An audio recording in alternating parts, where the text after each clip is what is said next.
All right, we're about to start. Thank you all for coming to the DC Mayor's Office Virtual Veteran Roundtable. I'm Tony Williams. I'm newly appointed Director of Operations for MOVA. We have Director Elliot Domingo of MOVA, and we will have our new Director for Mayor's Office of Community Affairs, Dr. Faith Gibson Hubbard. And we're just going to roll it out, and we're going to start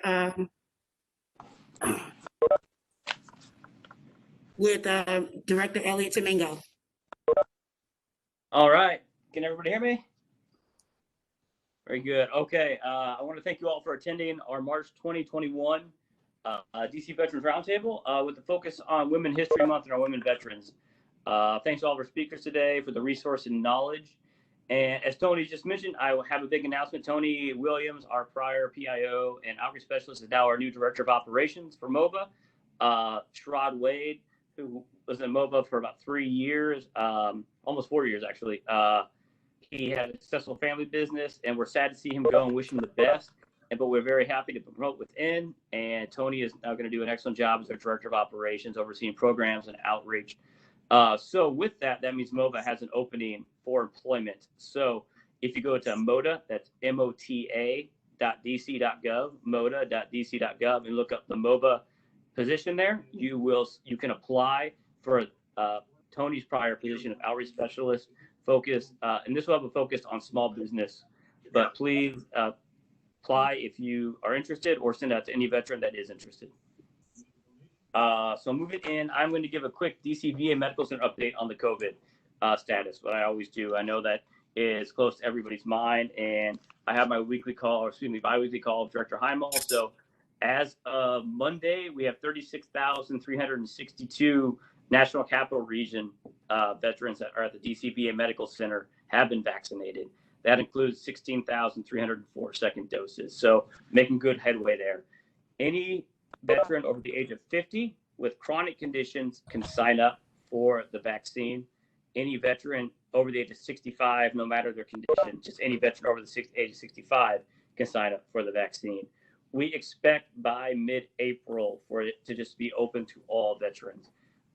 Additionally, there is a legislation going through the Senate, possibly being signed by tomorrow, that will open up the VA medical centers to vaccinating spouses, survivors, family members, and caregivers. So more to follow on that when we hear that. But right now, it's for veterans only at the VA Medical Center, but we expect an update on family members and caregivers as well very shortly. And of course, DC Health, if you go to coronavirus.dc.gov, hit the vaccination tab, DC Health is vaccinating our seniors and working to vaccinate as many people as possible. Please sign up through that link, and then you will be able to get on a waiting list for vaccination. I just had my vaccine today. So the Moderna one over at the Senior Wellness Center in Ward 8, they did a great job. It went fast. They're well organized over there. So very impressed.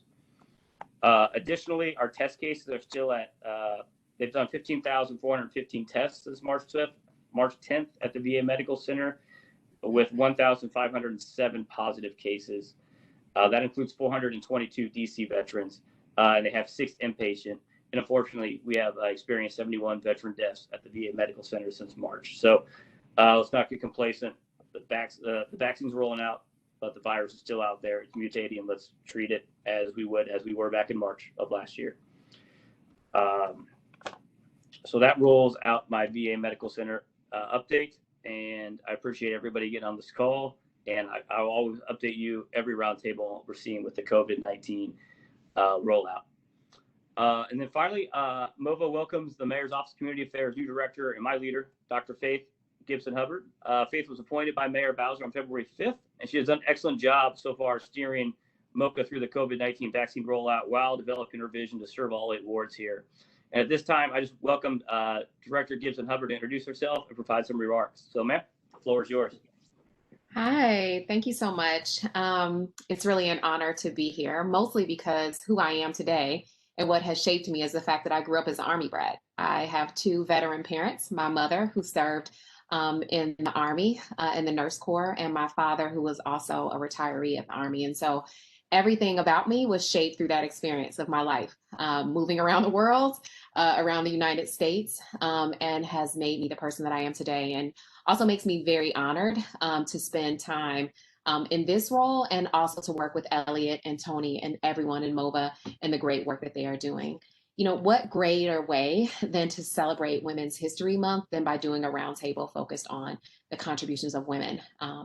And, you know, I know my mom always talks about how, you know, she wishes sometimes that her contributions had been more appreciated when she was in the military. And it also has shaped her in the ways that, you know, she shows up in the world today. So it's really exciting for me to be able to join you briefly, as I have to unfortunately run to another meeting or another office, but to really just say how excited I am for this roundtable to happen today, and to also know that you're in great hands with the great team that you have here in MOVA. Don't know if I broke up. Did I break up? A little bit. Just video, ma'am. We got you on audio. Okay, I can never tell. It always messes. I hate WebEx. WebEx is my least favorite portal. But again, as the daughter of 2 Army veterans, I am so honored to be able to at least bring some greetings here. I know my parents are not at all proud of me because I did not go into the military, but I know that they are very, very honored that I am able to actually follow Elliot's leadership down this path, as well as Tony's, in the great work that they are doing. So again, thank you so much. And, you know, just cheers to all the great women who have made contributions in this space. And what greater way than to see that contribution than to hand things over to Tony, who is the Director of Operations for MOVA. So thank you so much. And over to you, Tony. Thank you so much, Director Dr. Faith Hubbard. Really appreciate your time, and definitely look forward to working with you and really get hands-on and, you know, kicking butt in the mayor's office, because that's what we do, especially, you know, being a Marine and all. So really appreciate your time and taking out the space and introducing yourself to our fellow awesome DC veterans. And thank you for your time.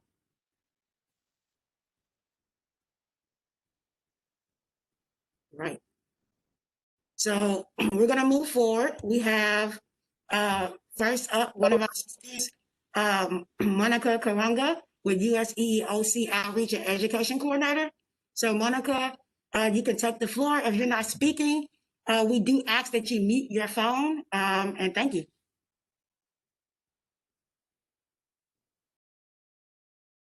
Good morning, everybody, or good afternoon. My name is Monica. I'm so happy to be here. Tony, thank you for allowing this space of 10 minutes. I really appreciate it, to share very important information for our veterans. And I am very pleased and honored to say that I am not alone. This presentation will be with a colleague from my office, Sam Mancia. So if you can just introduce yourself, Sam, say hi to the group, and we can go ahead and start. Hi, everyone. My name is Sam Ancia, and I am one of the mediators at the Washington field office for the US EEOC. And Sam is also a veteran. Do you want to give a shout out, Sam? Yeah, and also I am a veteran, served in the Army. Thank you for that, Monica. You're welcome. So I will go ahead and start. I know I only have 10 minutes, but I just want to share some information that I think is really important for our veterans to know. And please keep in mind that if any of these topics are of interest to you, if I can, I'm more than happy to come back and elaborate more on any of these topics that I'm going to present on. I'm happy to do so, and look forward to this presentation. If you have any questions, please feel free to unmute or hold them till the end. So I will go ahead and start. Let's see here. I work at the Washington field office with Sam. I'm the Outreach Education Coordinator. Our jurisdiction is DC and Northern Virginia. For Women's History Month, I thought I'd share this PowerPoint slide. It's really awesome. My husband was in the military, also a Ranger. So these 2 soldiers became the first Army Rangers, I think, back in 2015. So I just think this is really awesome. I know that training is not easy. So this is exciting kudos to Captain Grease and First Lieutenant Haver for paving the way. All right, so about the EEOC. We're a federal law enforcement agency, and we are comprised of a bipartisan commission comprised of 5 presidentially appointed members, including our leader, which is the chair, Ms. Charlotte Burrows, and the vice chair, Jocelyn Samuels. We were born out of the civil rights movement, for those of you that may not know, and Congress, enacted us in 1964. The following year, we opened our doors, and we've been busy ever since. We have offices nationwide, all the way from Hawaii to Puerto Rico. Our role at the EEOC is to educate, which is kind of what I'm doing as an outreach educator coordinator, is to go out into the public, speak to small business, veteran-owned businesses, advocacy groups as well. We also investigate charges of discrimination, and we try to resolve them when possible. We also have the ability to litigate when necessary, and I will share with you a little bit about that role in a couple slides ahead. So who's covered? A person can file a charge against a private employer, a school, a college, labor organizations, employment agencies, state and local governments as well, like police departments or fire departments. Now, the next question is, who is protected under our federal statutes? Well, that would be any employee or applicant. It could also include a temporary employee or somebody who is a former employee. If I worked at a company, maybe I complained of workplace discrimination, then I left, and then I apply for work elsewhere and I get a negative job reference because of my protected activity, I could file a retaliation claim. It's also important to know that non-US citizens are also covered regardless of immigration status. At the EEOC, we don't make note of that. We don't report to other agencies if somebody wants to file a charge and they don't have a legal, or it doesn't matter what their legal immigration status is. Now let's talk about the statutes that the EEOC enforces. We have Title VII, Age and Discrimination Act, Equal Pay Act. We have the Americans with Disabilities Act, which I'll be talking a little bit more, especially targeting our veterans and how we provide coverage. And our most recent law is the Genetic Information Non-Discrimination Act, also known as GINA. And basically that statute is if your employer obtains information about your family medical history and uses that in an employment decision.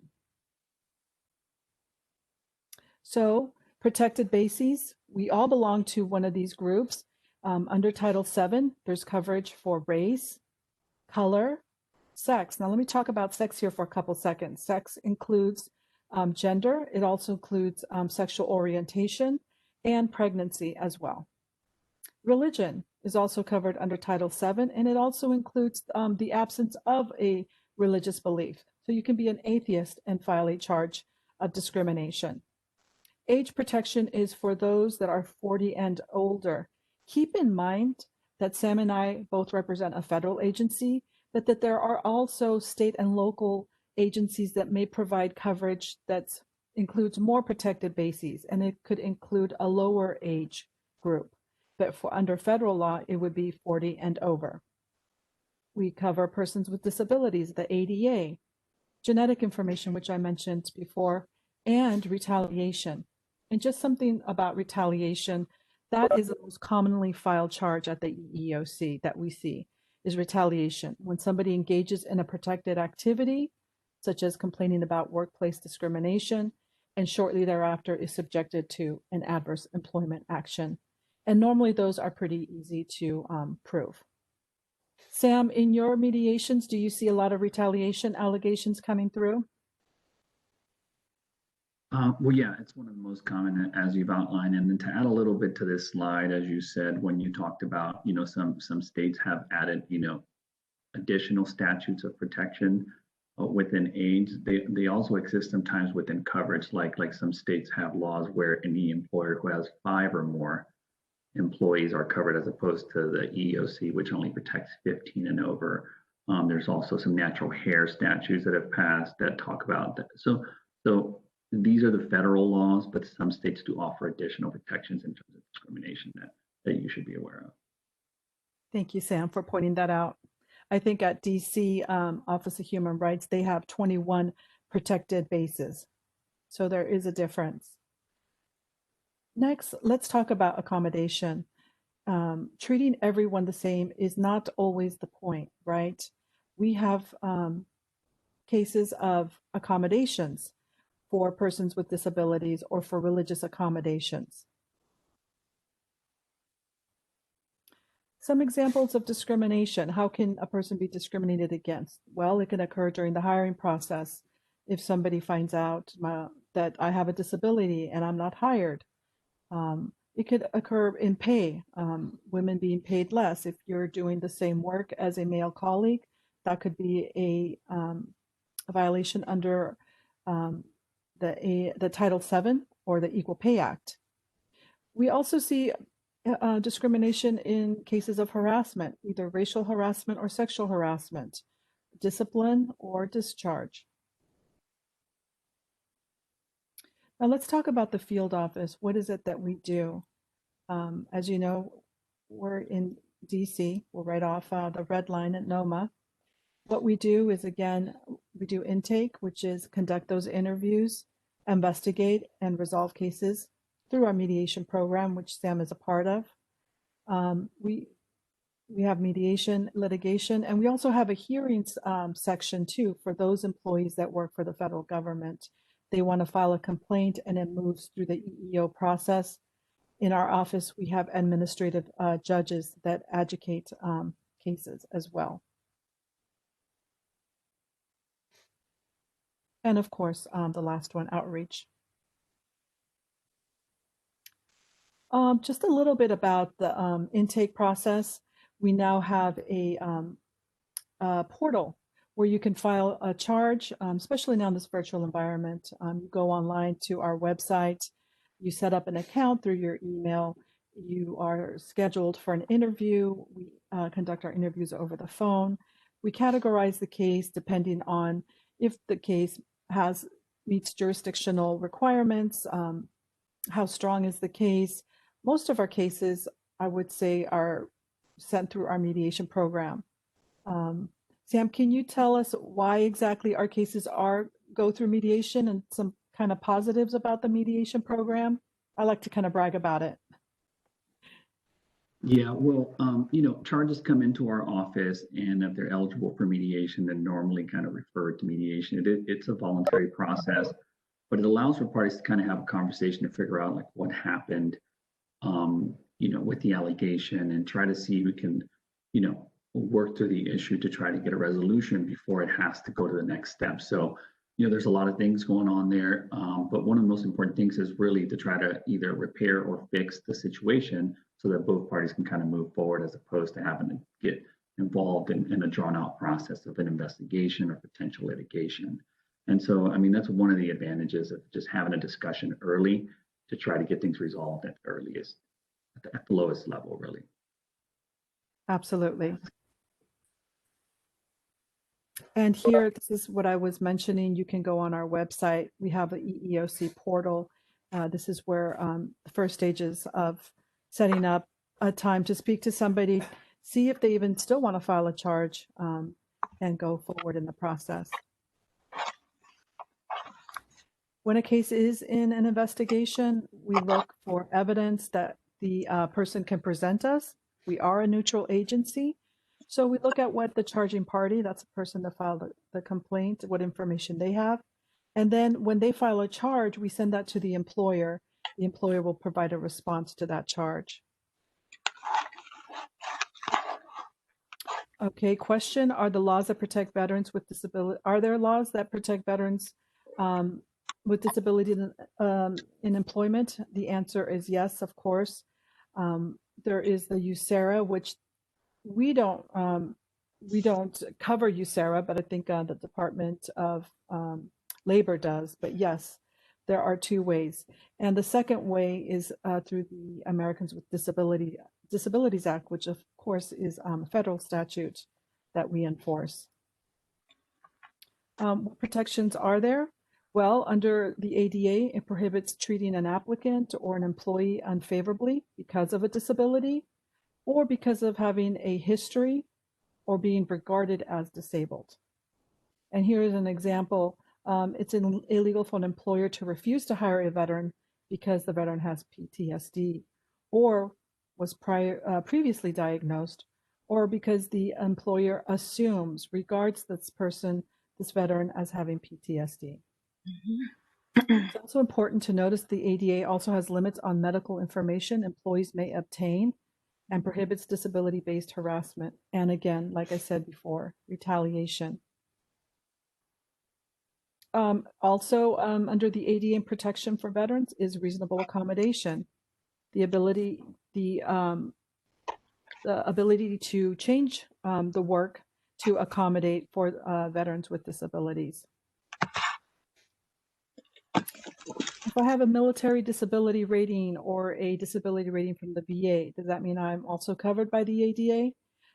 Probably. We have a lot of coverage under the ADA. There are some requirements that need to be met, but most likely yes. Under the ADA, is a private employer required to hire me over other applicants because I have a disability? Although it's not required, an employer may decide to give a veteran with disability a preference in hiring. So that is allowed.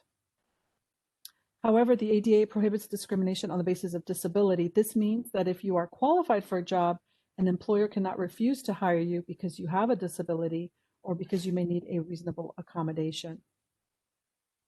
And also keep in mind, if you are qualified for a job and an employer may choose another applicant without a disability, possibly because that person is better qualified, they're able to do that. During a job interview, may an employer ask about my amputation, why I'm in a wheelchair, or how I sustained an injury I may have? The answer is no. Even if the disability is obvious, an employer cannot ask those questions. Further down, it says, however, where it seems like you may need a reasonable accommodation to do the job, the employer may ask you if an accommodation is needed, and if so, what type. And here's an example. If the job requires that you lift 50 pounds, the employer can ask whether you will need assistance or ask you to demonstrate how you can perform this task. Similarly, if you volunteer or reveal that you have an injury or illness and an employer reasonably believes that you will need an accommodation, it may ask you what type of accommodation you may need to do the job. And then from there, we're looking into the interactive process. So these couple of slides, I could do 10 more slides on these work type questions and answers. A lot of this information, or all of this, is off our website. So again, if there's any information that I've presented that you're interested in me expanding, or you'd like Sam and I to provide more information, we're happy to do so. This is just a brief overview. Sam, is there anything you'd like to add before I finish up here? No, not at this time. I did want to say thank you for allowing us to be here and provide just information about what we do, and or here, if we do have the time to take some questions, we're happy to do that as well. Okay, so this last segment, I've talked about discrimination. Now let's see what it actually looks like. I have 2 short slides. We do litigate cases. These slides are kind of exciting because they're on our website. They involve veterans. This one has to do with disability discrimination, where we filed a lawsuit on behalf of a veteran. This is a charge out of our Pittsburgh office. The EEOC charge that Iraq and Afghanistan Marine veteran worked as a maintenance tech for 6 weeks on unpaid medical leave when he experienced seizures. He was denied an accommodation, and he was on his probationary period. The employer said, well, look, we only have 26 weeks of paid leave to non-probationary employees, so he was not paid. This again has to do with reasonable accommodation, and he was fired because of his disability. And in this lawsuit, he was awarded $65,000. And not only does the person that filed the charge get monetary relief, but the EEOC also has an invested interest in the case, in that we don't want to see this happen again. And that usually happens with reporting and training. And then I'll share this last case with you. This one involves harassment. This veteran suffered from PTSD. He was subjected to comments like psycho, or it's your psycho Thursday, time for your appointment comments. Employer really didn't take these comments seriously when it was reported, which is what they should do. And so we found discrimination on behalf of this veteran. And that's it. I'll take any questions or comments from everyone. Thank you for your attention during this presentation. It's really an honor to be here. Let me stop sharing here.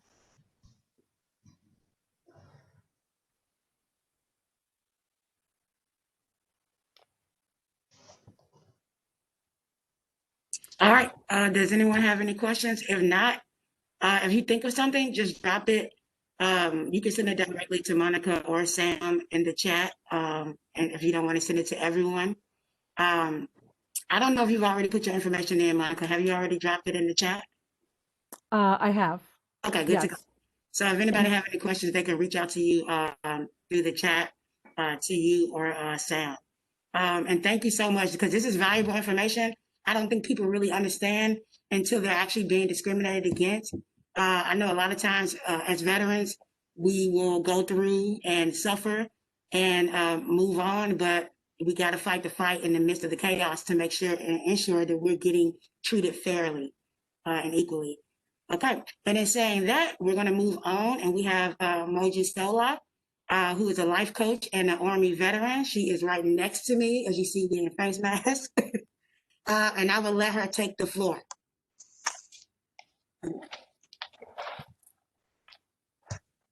There you go. Hello, can you hear me well? All right, you can take your mask off. All right, cool. I'll just leave. All right. Hi, my name is Mojisola Edu. I am the founder and curator of She Wins Network, and also a life coach. So we provide a lot of services and do some consulting with the DC Mayor's Office of Veterans Affairs. And we also work together to create the Women's Veterans Day proclamation. We've done it for 2 years, and we're also working on something this year. We provide resources for transitioning veterans. I'm also a veteran transitioning coach on Veterati. So we provide coaching for you to transition and making sure that it's smooth, and at least you have a strategy in order for you to transition without having to deal with a whole bunch of issues. On top of that, we also provide immigration. We also have some partners that we work with that if you're dealing with immigration processes, we help you with that. We also give resources in regards to grants for women in business, women veterans in business. Also, we provide anything that's needed for them in order for them to help them with their wellness. We just had a wellness event not too long ago, and we're also working in September to have an event, our conference that we usually have, the She Wins Unconference, where we are going to have a pitch contest where we're going to be providing a scholarship to some women. We're going to have women, and then regular women, and then we have service women that are going to be able to apply to win the scholarship that's coming up soon. But we also do health and wellness, because without health and wellness, dealing with PTSDs and things of that nature, sometimes it's hard. I'm a former homeless veteran myself.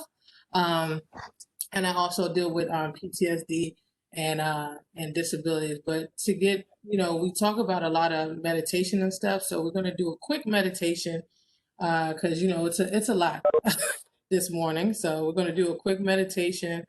And then if you have any questions, I do a lot of stuff with Tony and Elliot. So sometimes I'm at the office, or you can send me an email if you need access to resources. Anything for women veterans we have.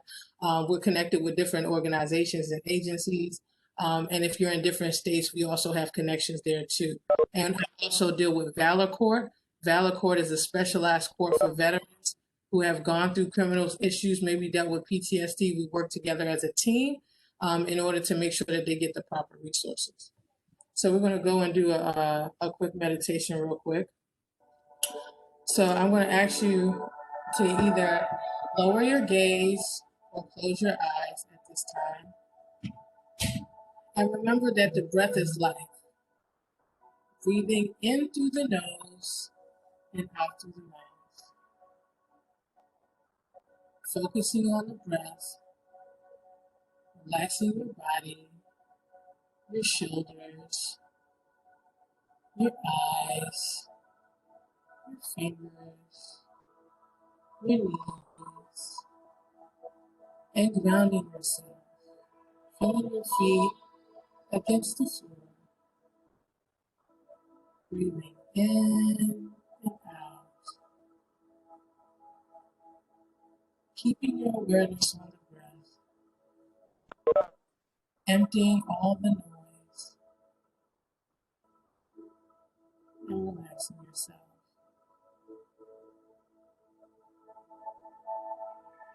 Breathing in open and breathing out free. Focusing on the breath, breathing in open and breathing out free. Releasing anything that no longer serves you. No attachments, no heaviness. Allowing yourself to release. Breathing in open, breathing out free.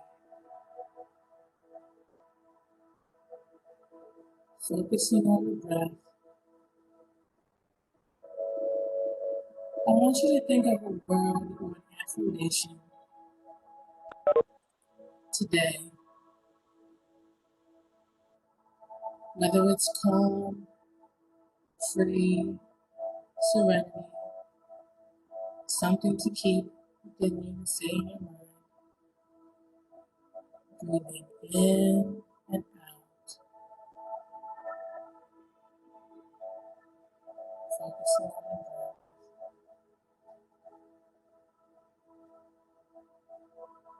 Wrapping yourself in a cover that makes you feel warm and calm and safe. Breathing in free and releasing all that binds you. Slowly bring awareness back to the breath. Remember that the breath is life. And hopefully as you go through your day today, you're a little bit more calm and present. Slowly find yourself coming back and opening your eyes. Thank you so much for your time. This is just a small bit. We usually do longer, but thank you so much for being here with us. And remember that when we say she wins, is when she wins, we all win. So pouring love into women allows her to grow in her potential. You all are powerful, no matter how you serve, no matter what capacity you serve, you are powerful women. And I just want to say, I love you, my fellow sister vet. It's about you that we're here today. Thank you.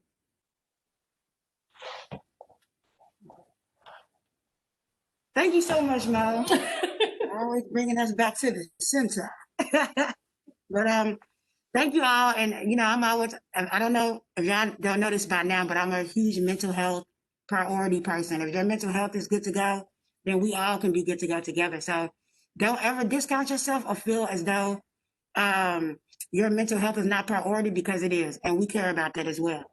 I see Mallory is on here. Hey, Mallory. Speaking of mental health, so we have one more speaker. Give me 1 second, y'all. 1 second.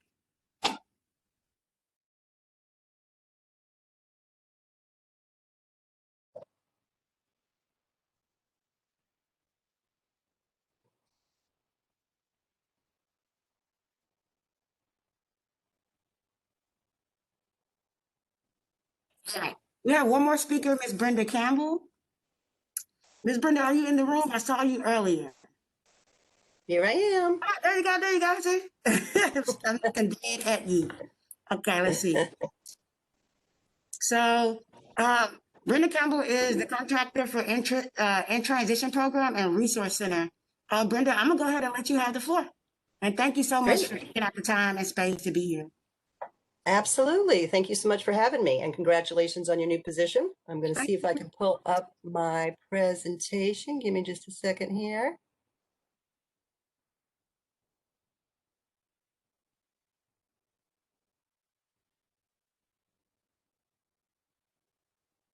Nope, that's not the right one.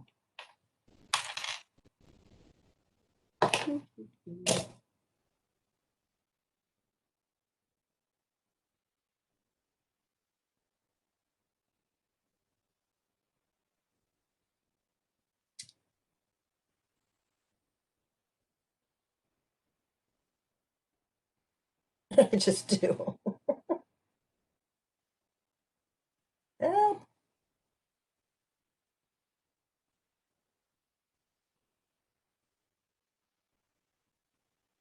Hang on, y'all. What did I just do?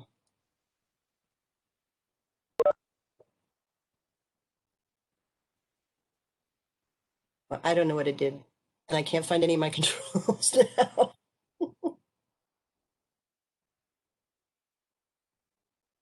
All right, well, I'm just going to talk to you then. So inTransition, speaking of mental health, supports any veteran, anybody who's ever worn the uniform if they are looking for mental health services. We are housed under the Department of Defense's Defense Health Agency. We've been around since 2010, and it's really a very simple and amazing program. If somebody is getting out of the military and they're getting psychological health and they would like to continue with that, but they don't know where to turn. If they're getting services for the first time, if they're a veteran, if they're in the Guard or the Reserve, anybody who's ever worn the uniform and is looking to get mental health care, they can go to inTransition. It is a coaching program, a coaching into psychological health care program. It's amazing. It's free. It's confidential. It's available 24/7. Somebody can use it on an unlimited basis. So it's a really great option for somebody that is looking for support but doesn't know where to go to get the support. Our coaches work individually with this person. So one-on-one, they work with them. They meet with them on a weekly basis. They talk to them about sort of what they're looking for. They help with them understanding like what kind of services they might be eligible for. We work within the DoD and the VA systems, but then we also work with the nonprofit systems and VSOs like the Colunga Clinic, Give an Hour, and other nonprofits if they don't want to go the VA route. Our coaches are master's level trained clinicians, although they are not doing the counseling themselves. They are doing coaching using sort of motivational interviewing. And that's really powerful, especially if somebody hasn't gotten mental health before and maybe they're worried about it. Maybe they're feeling a little uncomfortable. They don't know where to start. They don't know what they're entitled to. It's really empowering to feel like you're connecting with somebody and really doing this together. It's not just somebody saying, here, you go use these services and good luck to you. The coach stays with you for as long as it takes. So if it takes 2 weeks to find somebody, if it takes 4 months to find somebody, the coach will work with you every week and help you get where you need to go. The coaching sessions end when the person feels like they've gotten connected to the right level of care, they're comfortable with it, they feel like it's helping them, then they'll discontinue the services. If they ever want to come back and use the coaching services, they can.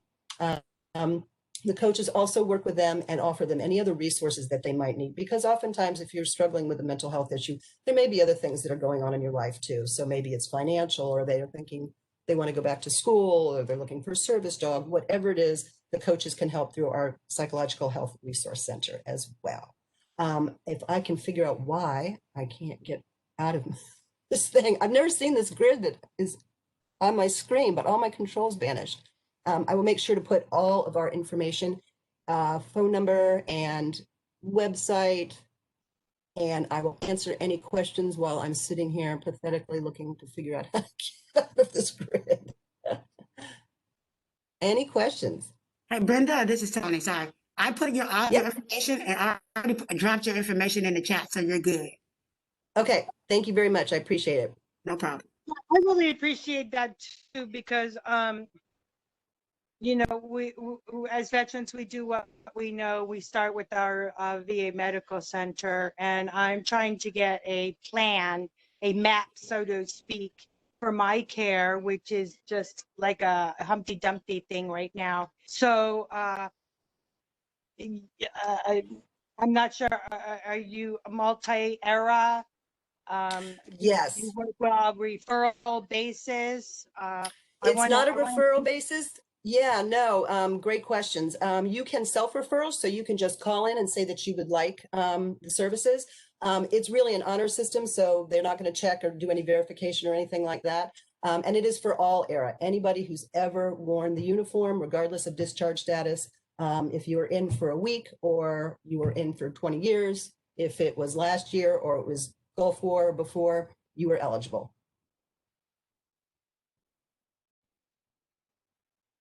Thank you. Thanks. Any other questions?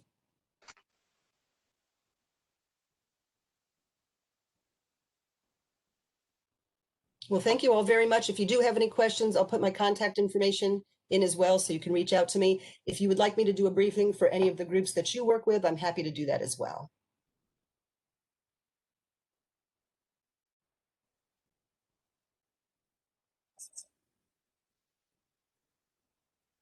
All right.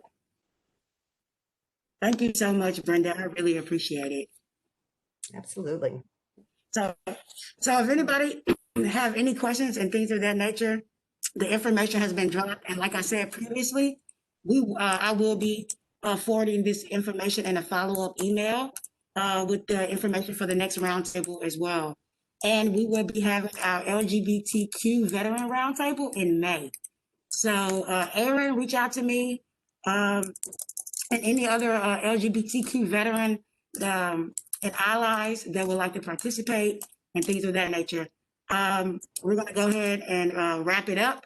And I'll be following up with each and every one of you. And I really, really appreciate your time. Thank you for the congratulations. I'm going to do my best, as always, to ensure that we're including everybody in our programming and our outreach and our advocacy. So thank you for your time.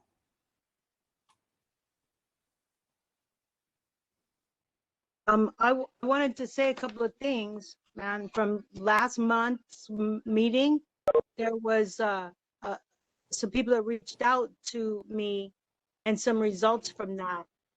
And I'm trying to make some of that.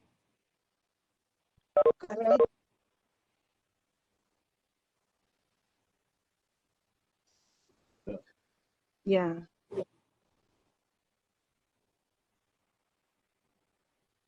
Is the meeting concluded? Yeah, like now, leaving. Yeah. So yeah, I had some people reach out and I've had some really